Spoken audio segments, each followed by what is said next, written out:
Wiki, ನೀನು ಇವತ್ತು ಆಫೀಸಿಗೆ ಹೋಗ್ತಾ ಇಲ್ಲ, ನನ್ನ ಜೊತೆ ಬಾ.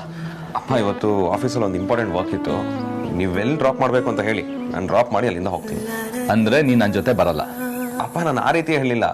ಆ್ಯಕ್ಚುಲಿ ನೀವೆಲ್ಲಿ ಕರೀತಿದ್ದೀರಾ ನನ್ನ? ಎಲ್ಲಿಗೆ ಅಂತ ಹೇಳದೆ ಇದ್ರೆ ನೀನು ಬರೋದಿಲ್ವಾ? ನೀವು ಇವತ್ತು ಯಾಕೆ ಹೀಗೆ ಮಾತಾಡ್ತಿದ್ದೀರಾ ಅಂತ ನನಗೆ ಗೊತ್ತಾಗ್ತಾ ಇಲ್ಲ.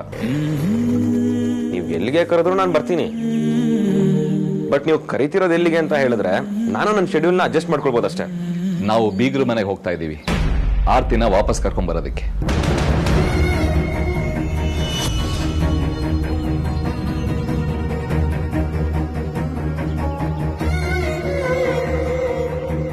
ನಾನು ಸಾರಿಪ್ಪ, ನಾನು ಬರೋಲ್ಲ ಅನ್ನೋ ಮಾತೇ ಇಲ್ಲ ವಿಕಿ. ಇಷ್ಟು ದಿನ ಆಗಿದ್ದೇ ಸಾಕು, ಇದು ಅತಿ ಆಗೋದು ಬೇಡ. ನಾನು ನಿಮ್ಮಪ್ಪ ಕರಿತಾ ಇದ್ದೀನಿ, ನೀನ್ ನನ್ನ ಜೊತೆ ಬರ್ಬೇಕಷ್ಟೇ. ಅಪ್ಪ ಪ್ಲೀಸ್, ಇದು ನನ್ನ ಮತ್ತೆ ಅವ್ರ ವಿಷಯ, ನಾವೇ ಬಗೆಹರಿಸ್ಕೊಳ್ತೀವಿ. ಅಷ್ಟಕ್ಕೂ ನನ್ನ ಹೆಂಡತಿ ಅಲ್ಲೇನು ಸಂಕಟ ಪಡ್ತಿಲ್ಲ, ಅಪ್ಪನ ಮನೇಲಿ ಆರಾಮಾಗೇ ಇದ್ದಾರೆ, ನಾನು ಅದನ್ನ ತಿಳ್ಕೊಂಡಿದ್ದೀನಿ. ನಾನು ಶಾಂತ ಸ್ವಭಾವದವನು, ನನಗೆ ಸುಲಭವಾಗಿ ಕೋಪ ಬರೋದಿಲ್ಲ. ನಾನು ಇಲ್ಲಿವರೆಗೂ ನನ್ನ ಯಾವ ಮಕ್ಕಳ ಮೇಲೂ ಕೈ ಮಾಡಿಲ್ಲ. ಆದ್ರೆ ನನಗೆ ಕೋಪ ಬಂದ್ರೆ ಪರಿಸ್ಥಿತಿ ಹದಗೆಟ್ಟು ಹೋಗುತ್ತೆ ಅನ್ನೋದು ನೆನ್ಪಿರ್ಲಿ ವಿಕಿ. ಅಪ್ಪ ಪ್ಲೀಸ್, ನೀವು ಈ ವಿಚಾರದಲ್ಲಿ ತುಂಬಾ ಓವರ್ ರಿಯಾಕ್ಟ್ ಮಾಡ್ತಿದ್ದೀರಾ. ಸಮಸ್ಯೆ ಕೈ ಮೀರಿ ಏನು ಹೋಗಿಲ್ಲ, ಎಲ್ಲ ಒಂದು ಹಂತದಲ್ಲಿದೆ, ಸರಿ ಹೋಗುತ್ತೆ. ದಯವಿಟ್ಟು ಇದರಲ್ಲಿ ಇನ್ಯಾರು ಇನ್ವಾಲ್ವ್ ಆಗದಿರೋದು ಒಳ್ಳೇದೇ ಅಪ್ಪ. ಈಗಾಗಲೇ ನಾನು ನಿಮ್ಮಿಬ್ಬರು ವಿಚಾರದಲ್ಲಿ ಇನ್ವಾಲ್ವ್ ಆಗಿದ್ದೀನಿ. ಅರ್ಥ ಆಗ್ಲಿಲ್ಲ.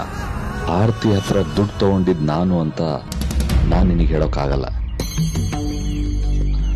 ಅಂದ್ರೆ ಅವಳನ್ನ ಈ ಮನೆಗೆ ಸೊಸೆಯಾಗಿ ತರೋವಾಗ್ಲೇ ನಾವೆಲ್ಲರೂ ನಿಮ್ ರಿಲೇಶನ್ಶಿಪ್ ಅಲ್ಲಿ ಇನ್ವಾಲ್ವ್ ಆಗಿದ್ವಿ. ಇದಕ್ಕೆ ಮನೆ ಅಂತಾರೆ. ಮನೆಯೊಳಗೆ ಏನೇ ಆಗ್ಬಾರದಾದ್ರೂ ಒಬ್ರಿಗೊಬ್ರು ಜೊತೆ ನಿಂತು ಬಗೆಹರಿಸ್ಕೋಬೇಕು. ಇನ್ವಾಲ್ವ್ ಆಗಕ್ ಬರಬೇಡಿ ಅಂತ ನೀನ್ ನಂಗೆ ಹೇಳ್ಬೇಡ ವಿಕಿ. ಅಪ್ಪ ಪ್ಲೀಸ್, ನಿಮ್ಮನ್ನ ಡಿಸ್ರೆಸ್ಪೆಕ್ಟ್ ಮಾಡೋದಕ್ಕೆ ನನಗೆ ಇಷ್ಟ ಇಲ್ಲ. ದಯವಿಟ್ಟು ನನ್ನನ್ನು ಅಲ್ಲಿ ಕರ್ಕೊಂಡೋಗಿ ಸಿಕ್ಕಾಕ್ಸ್ಬೇಡಿ. ಈ ವಿಚಾರದಲ್ಲಿ ಅಲ್ಲಿಗೆ ಯಾರು ಹೋಗದೇ ಇದ್ರೇನೆ ಅಲ್ಲಿನ ಸಿಚುವೇಶನ್ ಎಲ್ಲ ನಾರ್ಮಲ್ ಆಗೇ ಇರುತ್ತೆ. ಅದನ್ನೆಲ್ಲ ನೀನ್ ನನಗೆ ಹೇಳ್ಬೇಡ. ನೀನ್ ಬರಲ್ಲ ಅಂದ್ರೆ ನಾನು ಅಲ್ಲಿಗೆ ಹೋಗಲ್ಲ ಅನ್ಕೋಬೇಡ, ಅಥವಾ ಹೋಗ್ಬೇಡಿ ಅಂತ ಹೇಳೋಕ್ಕೂ ಬರಬೇಡ. ನಾನು ಹೋಗೇ ಹೋಗ್ತೀನಿ. ನನ್ನ ಸೊಸೆನ ಅವಳ ಮನೆ ಕರ್ಕೊಂಡ್ ಬರ್ತೀನಿ.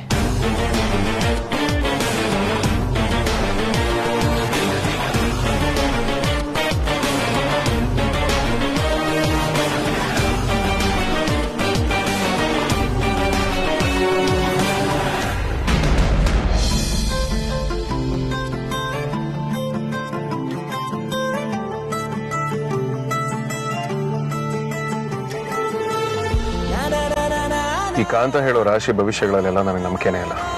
ಅದು ಅಲ್ಲದೆ ನಾನಿವತ್ತು ನಿನಗೆ ಮುತ್ತು ಕೊಡ್ಲಿಲ್ಲ ಅಂದ್ರೆ ನಮ್ಮ ರಿಲೇಶನ್ಶಿಪ್ಪೇ ಹಾಳಾಗೋಗುತ್ತೆ ಅಂತ ನಂಬುವಷ್ಟು ಇಡಿಯಟ್ ನಾನು ಖಂಡಿತವಾಗ್ಲೂ ಅಲ್ಲ.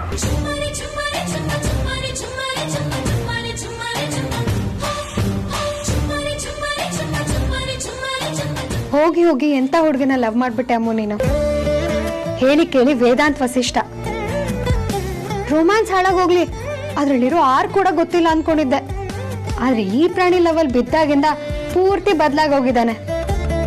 ಏನೇನೋ ಹೇಳುತ್ತೆ, ಸ್ವಲ್ಪ ಕಾಲ ಒಟ್ಟಿಗೆ ಕಳ್ಯೋಣ, ಆಫೀಸ್ಗಿಂತ ಮುಂಚೆ ಸಿಗೋ ಅಂತ ಹೇಳೋದ್ಕಿಂತ ಸಾಕ್ಷಿ ಬೇಕಾ? ಮುದ್ದು ಗುಮ್ಮ, ಸುಳ್ಳೆ ಪುಳ್ಳೆ. ಇಷ್ಟು ದಿನ ದೇವರೇ ನಂಬ್ತಿರ್ಲಿಲ್ಲ, ಇನ್ನಿ ಭವಿಷ್ಯನೆಲ್ಲ ನಂಬ್ತೀನ? ಖಂಡಿತವಾಗ್ಲೂ ನಂಬಲ್ಲ. ಆದ್ರೂ ನಮ್ಮಿಬ್ಬರ ವಿಚಾರದಲ್ಲಿ ನನಗೆ ಯಾವುದೇ ರೀತಿಯಾದ ಚಾನ್ಸಸ್ಗಳನ್ನ ತಗೊಳ್ಳೋದಕ್ಕೆ ಇಷ್ಟ ಇಲ್ಲ. ಯಾರಾದ್ರೂ ಬಂದು ಬಜರಂಗಿ ತರ ಸಂಜೀವಿನಿ ಪರ್ವತ ತಗೊಂಡ್ ಬಂದ್ರೆ ನಾವಿಬ್ರು ಸಾಯುವವರೆಗೂ ಚೆನ್ನಾಗಿರ್ತೀವಿ ಅಂತ ಹೇಳಿದ್ರೆ ನನ್ನ ಕೈಲಾಗುತ್ತೋ ಬಿಡುತ್ತೋ, ಒಂದು ಟ್ರೈ ಆದ್ರೂ ಮಾಡ್ತೀನ ಅಂತ. You too precious to me ಮೌಲ್ಯ. ಅದಕ್ಕೆ ಇವತ್ತು ಏನ್ ಬೇಕಾದ್ರೂ ಆಗಲಿ ನಮ್ಮ ಆಫೀಸಿಗೆ ಹೋಗೋಕ್ಕೂ ಮುಂಚೆ ನಿಮ್ಗೆ ಮುದ್ದು ಕೊಟ್ಬಿಡ್ತೀನಿ.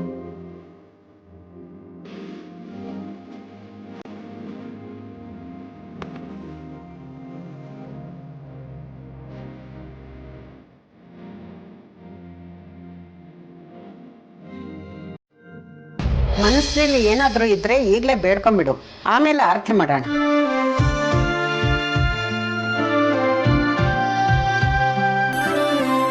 ದೇವ್ರೆ, ನನ್ನ ಡೌಟು ನಿಜ ಆಗಿರ್ಲಿ. ಅಮೂಲ್ಯ ಮತ್ತೆ ವೇದಾಂತಣ್ಣ ನಿಜವಾಗ್ಲೂ ಒಬ್ರಿಗೊಬ್ರು ಪ್ರೀತಿನ ಹೇಳ್ಕೊಂಡಿರ್ಲಿ. ಆಯ್ತಜ್ಜಿ. ಏನ್ ಬೇಡ್ಕೊಂಡೆ? ಹೆರಿಗೆ ಆರಾಮಾಗಿ ಆಗ್ಲಿ ಅಂತ ಬೇಡ್ಕೊಂಡ್ಯಾ? ಇಲ್ಲ ಅಜ್ಜಿ, ಅದನ್ನ ಇವಾಗ ಆಗ್ಲೇ ನಾನು ತುಂಬಾ ಸಲ ಕೇಳ್ಕೊಂಡಿದ್ದೀನಿ. ದೇವ್ರು ನನ್ನ ಕೋರಿಕೆನ ಈಡೇರಿಸ್ತಾನೆ ಅನ್ನೋ ನಂಬಿಕೆ ನನಗಿದೆ. ಅದಕ್ಕೆ ಈ ಸಲ ನಾನು ನನ್ನ ವಿಷಯ ಕೇಳ್ಕೊಂಡಿಲ್ಲ. ಮತ್ತೇನ್ ಬೇಡ್ಕೊಂಡೆ? ಓಹೋ, ಅರ್ಥ ಆಯ್ತು ಬಿಡು. ನೀನು ನಿನ್ನ ವಿಷಯ ಬೇಡ್ಕೊಂಡಿಲ್ಲ ಅಂದ್ರೆ ವೇದಾಂತ ಬಗ್ಗೆನೇ ಕೇಳ್ಕೊಂಡಿರ್ತೀಯ. ಅದು ಅಲ್ಲದೆ ಅದು ಯಾವ ವಿಷಯ ಅಂತಾನು ನನಗೆ ಗೊತ್ತಾಯ್ತು ಬಿಡು. ವೇದಾಂತ್ ವಿಷಯನ? ಏನದು?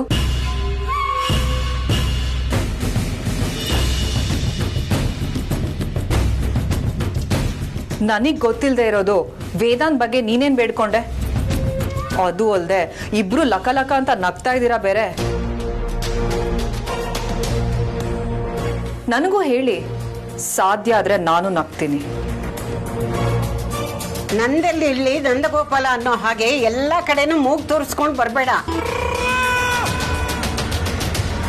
ದೇವ್ರ ಹತ್ರ ಏನಾದ್ರೂ ಬೇಡ್ಕೊಂಡ್ರೆ ಅದನ್ನ ಯಾರ ಹತ್ರನೂ ಹೇಳ್ಕೋಬಾರ್ದು. ಹಾಗೇನಾದ್ರೂ ಹೇಳ್ಕೊಂಡ್ರೆ ಈಡೇರಲ್ವಂತೆ. ಅದಕ್ಕೆ ಆದ್ಯ ಸುಮ್ಮನೆ ಇದ್ದಾಳೆ. ನೀನ್ ಸುಮ್ಮನೆ ಒತ್ತಾಯ ಮಾಡಬೇಡ. ನೀನು ನಿನ್ ದೇವ್ರು, ನಿನ್ ಶಾಸ್ತ್ರ, ನಂಬಿಕೆ ಅನ್ಬಿಲೀವಬಲ್. ಅಯ್ಯ, ಅವಳು ಬಡ್ಕೊಳ್ಳಿ ಬಿಡು, ನಾವು ಆರತಿ ಮಾಡೋಣ.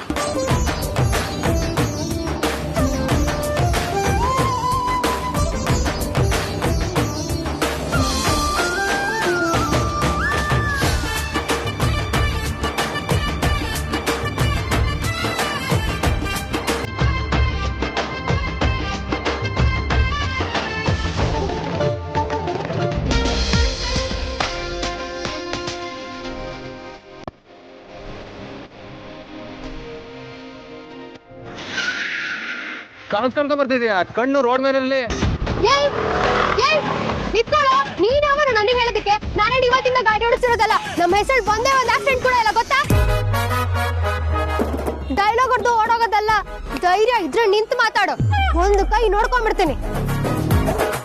ರೌಡಿ ಬೇಬಿಗೆ ಚುಡಾಯ್ಸಾಕ್ ಬರ್ತಾನೆ. ನಾವ್ ಸಿಂಗಲ್ ಆಗಿದ್ದಾಗ್ಲೂ ಸುಮ್ನಿರ್ತಿರ್ಲಿಲ್ಲ, ಅಂತದ್ರಲ್ಲಿ ನಾವೀಗ ವೇದಾಂತ್ ವಿಚಿತ್ರನ ಅಲ್ಲಲ್ಲ ವಸಿಷ್ಠನ ಹುಡುಗಿ. ಈಗ ಸುಮ್ನಿರ್ತೀನಾ? ಯೂಸ್ಲೆಸ್ ಫೆಲೋ ತಂದು.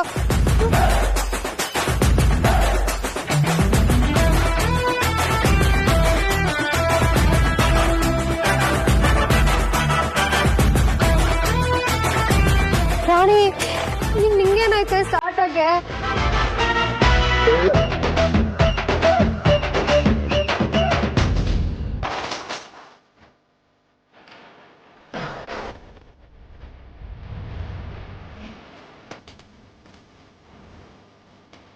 ಶ್ರುತಿಗೆಲ್ಲ ಬರ್ಬೇಕಿತ್ತಲ್ಲ, ಯಾಕೇನು ಬಂದಿಲ್ಲ?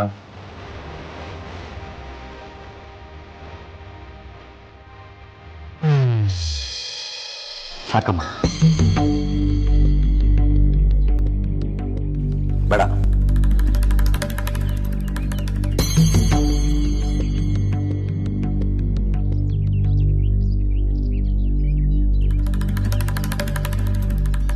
ಯಾಕೇನಾದ್ರೂ ಆಯ್ತಾ?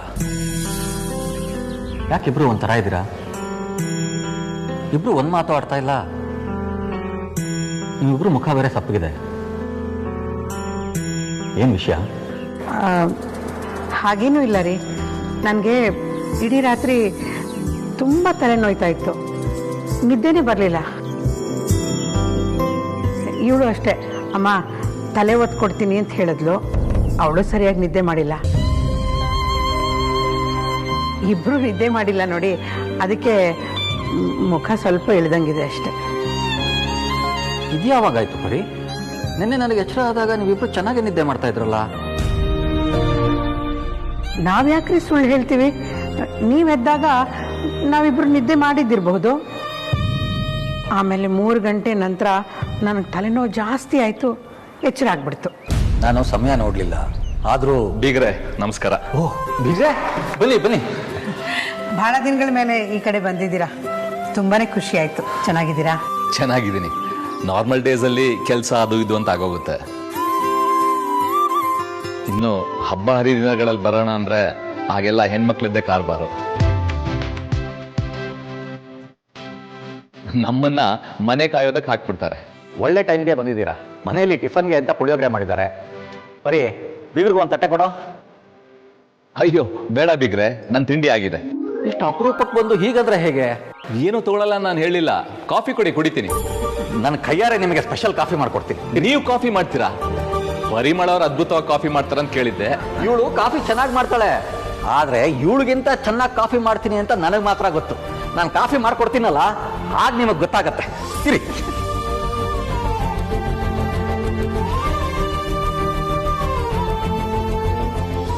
ಮಾವ ಹೇಗಿದ್ದೀರಾ? ಮನೇಲೆಲ್ಲ ಆರಾಮ? ನಿನ್ ಮುಖದಲ್ಲಿ ನಗು ಇದ್ರು ಕಣ್ಣಲ್ಲಿ ದುಃಖ ಎದ್ದು ಕಾಣಿಸ್ತಾ ಇದೆ ಆರ್ತಿ.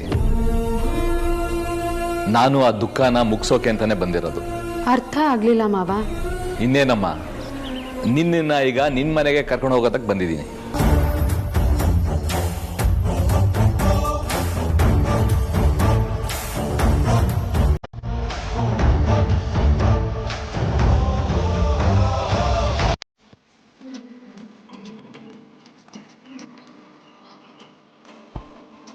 ಈ ಬಜಾರಿಗೆ ನನಗೆ ಎಷ್ಟು ಸಲ ಹೇಳಿದೆ, ನಾನು ನಿನ್ನನ್ನು ಯಾರಿಂದನಾದ್ರೂ ಕಾಪಾಡ್ತೀನಿ, ಆದ್ರೆ ನಿನ್ನಿಂದ ಕಾಪಾಡೋಗಿದೆಯಲ್ಲ, ಇಟ್ಸ್ ಇಂಪಾಸಿಬಲ್. ಈಗಲೂ ಆ ಥರದ್ದು ಯಾವ್ದಾದ್ರು ಪ್ರಾಬ್ಲಮ್ ಇಲ್ಲಿ ಸಿಕ್ಕಾಕೊಂಡಿದ್ದಾಳೆ ಅನ್ಸುತ್ತೆ. ಇಲ್ಲ ಏನೂ ಇಲ್ಲದೆ ಇರೋ ಕಡೆ ಇವಳೇನು ಪ್ರಾಬ್ಲಮ್ನ ಕ್ರಿಯೇಟ್ ಮಾಡ್ಕೊಂಡಿರ್ತಾಳೆ. ಇಲ್ಲ ಫೋನ್ ಆದ್ರೂ ಪಿಕ್ ಮಾಡ್ತಿಲ್ಲ. ಟೈಮ್ ಸೆನ್ಸ್ ಇಲ್ಲ ಅನ್ನೋ ಹಾಗೇನಿಲ್ಲ, ಇಷ್ಟು ಕಡಿಮೆ ನನ್ನ ಲೆವೆಲ್ಗೆನೆ ಇವಳು ಟೈಮ್ ಸೆನ್ಸ್ ಕೂಡ ಇದೆ. ಮತ್ತೆ ಯಾಕೆ ಲೇಟ್ ಮಾಡ್ತಿದ್ದಾಳೆ? ಎಲ್ಲಿ ಹೋಗಿರ್ಬೋದು, ಅದೇನಾಗಿರ್ಬೋದು?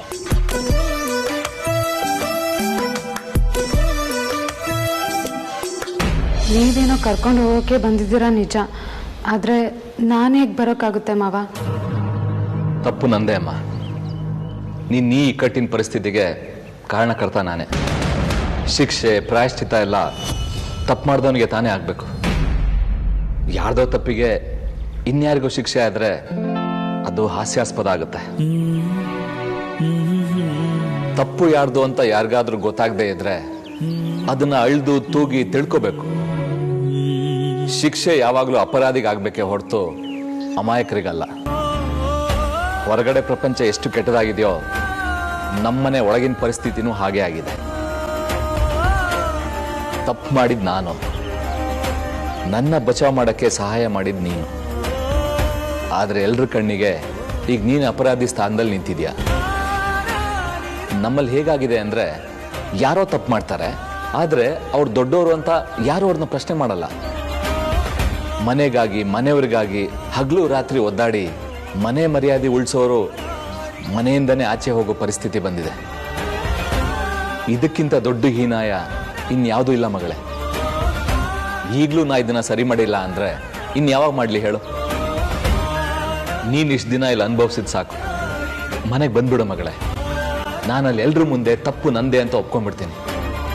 ಶಿಕ್ಷೆ ಆಗೋದೇ ಆದ್ರೆ ಅದು ನನಗೆ ಆಗಬೇಕು. ನೀನು ನನ್ನ ಜೊತೆ ಮನೆಗೆ ಹೊರಟ್ಬಾ, ನಾನು ಎಲ್ರಿಗೂ ನಿಜ ಹೇಳ್ಬಿಡ್ತೀನಿ. ಹಾಗೆ ಮಾತಾಡಬೇಡಿ ಮಾವ. ಇದರಲ್ಲಿ ತಪ್ಪು ಪರಿಸ್ಥಿತಿ ಬಿಟ್ರೆ ಬೇರೆ ಯಾರ್ದು ಅಲ್ಲ. ನೀವು ನನಗೆ ಮಾವ ಆದರೂ ನಾನು ನಿಮ್ಮನ್ನು ಅಪ್ಪನ ಸ್ಥಾನದಲ್ಲಿ ನೋಡ್ತೀನಿ ಅಂತ ಅವತ್ತೇ ಹೇಳಿದ್ದೆ. ಈಗಲೂ ನಾನು ನನ್ನ ಜವಾಬ್ದಾರಿ ಮಾಡ್ತಾ ಇದ್ದೀನಿ. ಇಲ್ಲ ಮಗಳೇ, ಅದು ಹಾಗಲ್ಲ. ಅದು ಹೇಗೆ ಬೇಕಾದರೂ ಇರಲಿ ಮಾವ. ಅದನ್ನ ನೀವು ಎಲ್ಲರೂ ಎದುರು ಹೇಳ್ಕೊಳ್ಳೋ ವಿಷಯ ಆಗಿದ್ರೆ ನೀವು ಅದನ್ನ ಯಾವತ್ತೋ ಹೇಳ್ತಿದ್ರಿ. ನೀವು ಅದನ್ನ ನಿಮ್ಮ ತಲೆ ಮೇಲೆ ತಗೊಂಡು ಎಲ್ಲರ ಹತ್ರನೂ ಮುಚ್ಚಿಟ್ಟಿದ್ರ ಅಂದ್ರೆ ಅದು ಅಂತ ದೊಡ್ಡ ವಿಷಯನೇ ಇರಬೇಕು ಅಲ್ವಾ ಮಾವ? ಇಷ್ಟು ದಿನ ಅದು ಹೇಗಿತ್ತೋ ಈಗಲೂ ಹಾಗೇ ಇರಲಿ ಮಾವ. ಅದನ್ನ ನೀವು ಹೇಳಬೇಡಿ. ನಿನಗಿರೋ ತಿಳುವಳಿಕೆ ನನಗಿಲ್ವಲ್ಲಮ್ಮ. ನನ್ನ ಕರ್ಮನ ನೀನು ಅನುಭವಿಸೋ ಹಾಗಾಯ್ತು. ಇರಲಿ, ನಾನು ಈ ವಿಚಾರನ ಯಾರಿಗೂ ಹೇಳಲ್ಲ. ಯಾರಿಗೂ ಹೇಳ್ದೇನೆ ನೀನು ಮತ್ತೆ ವಿಕ್ಕಿ ಮತ್ತೆ ಮೊದಲಿನ ಥರ ಜೀವನ ನಡೆಸೋ ಥರ ನಾನು ಮಾಡ್ತೀನಿ. ನಡಿ ಮನೆ ಹೋಗೋಣ. ಕ್ಷಮಿಸಿ ಮಾವ, ನಮ್ಮ ಸಂಸಾರಕ್ಕೆ ನಿಮ್ಮಿಂದ ತೊಂದರೆ ಆಗಿದೆ ಅಂತ ನೀವು ಅನ್ಕೋಬೇಡಿ.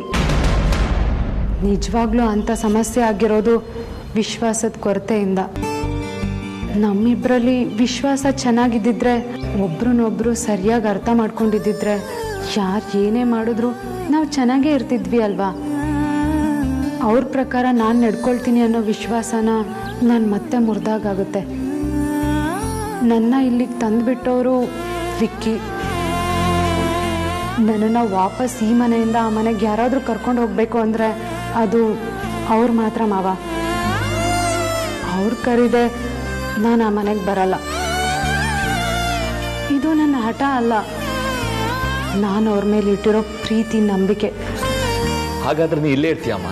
ಅದಕ್ಕೆ ಜಾಸ್ತಿ ದಿನ ತಗೊಳುತ್ತೆ ಅಂತ ನನ್ಗನ್ಸಲ್ಲ ಮಾವ. ಯಾಕೆ ಅಂದರೆ ನಮ್ಮ ಪ್ರೀತಿ ಸುಳ್ಳಲ್ಲ, ಖಂಡಿತ ನಮ್ಮ ಪ್ರೀತಿ ಸುಳ್ಳಾಗಲ್ಲ.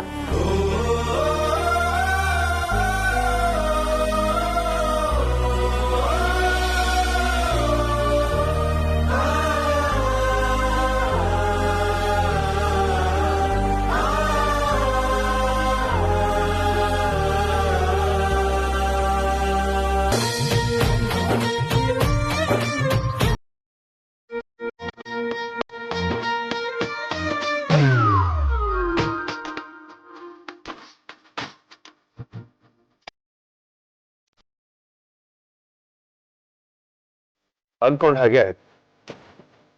ಇವಳು ರಾಣಿ ಇಬ್ರು ಸೇರಿದ್ರೆ ಅದ್ವಾಡಾನೆ.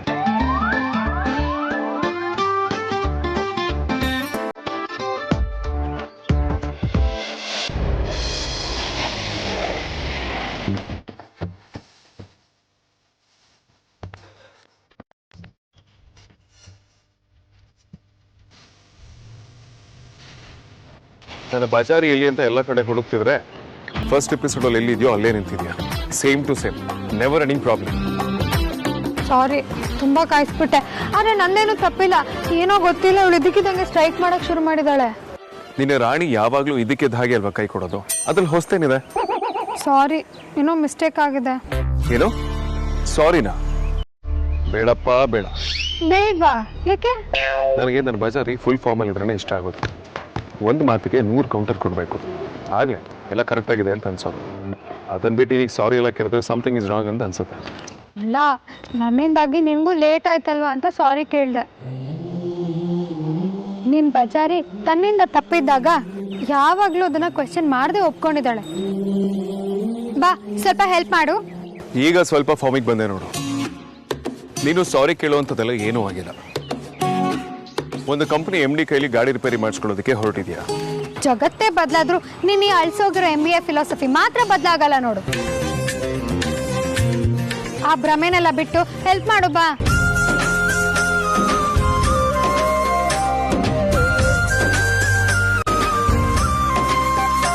ಯಾಕೆ ನಗ್ತಿದ್ಯಾ? ನೀನೀಗ ಫುಲ್ ಫಾರ್ಮಿಗೆ ಬಂದಿದ್ದೆ, ಅದಕ್ಕೆ. ಫುಲ್ ಫಾರ್ಮ್ ಅಂದ್ರೆ? ನೀನು MBA ಫಿಲಾಸಫಿ ಡೈಲಾಗ್ನ ಆರ್ತಿ ಮತ್ತೆ ಗೌತಮ್ ಮದುವೆ ಟೈಮಲ್ಲಿ ಒಂದ್ಸಲ ಹೇಳಿದ್ದೆ, ನೆನಪಿದ್ಯಾ?